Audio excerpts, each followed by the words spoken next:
The patient is Anthony Quinn, a 58-year-old male who presents with a chief complaint of confusion. States symptoms have been greater than a week with worsening symptoms over the past week. Describes symptoms of confusion, problems with memory, as well as dizziness, decreased appetite, fatigue, nausea, and reduced urine production. Location of symptoms are generalized throughout the body, denies aggravating or relieving factors, has not taken anything to treat the symptoms, and describes symptoms 3 out of 10 with severity. Medications: patient currently taking atenolol 50 milligrams PO daily, no known drug allergies.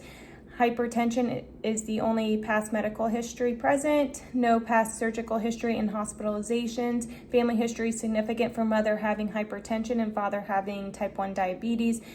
Denies tobacco use, states he drinks 1 to 2 beers about 2 days per week. Denies illicit drug use. He is married with children and owns a Ace hardware store. Review of symptoms: denies weight change, fever and chills, states increased fatigue and changes the appetite. Denies problems with skin.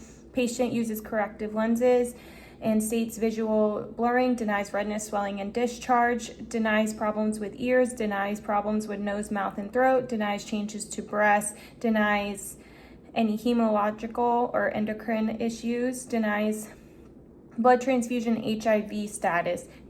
Denies chest pain, heart palpitations, and shortness of breath. Denies any cough, wheezing, or dyspnea. Denies vomiting, but states he does have increased nausea. Denies diarrhea or constipation. Patient states decreased urine output. Denies urgency, frequency, dysuria, burning, or abnormal odors.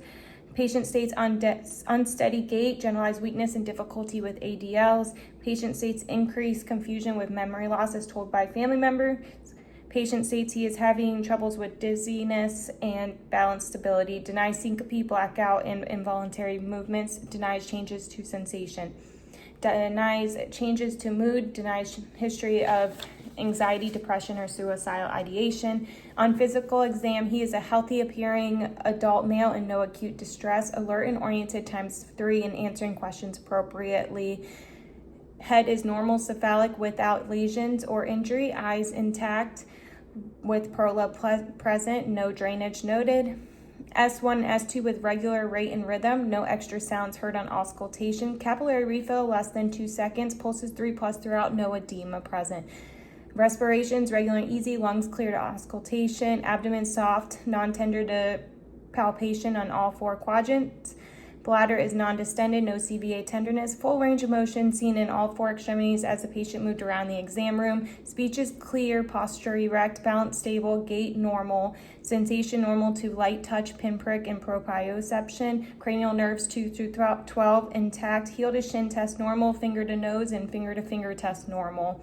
Differential diagnoses: acute kidney injury, hydronephrosis, pyelonephritis, dehydration, congestive heart failure, and urinary tract infection.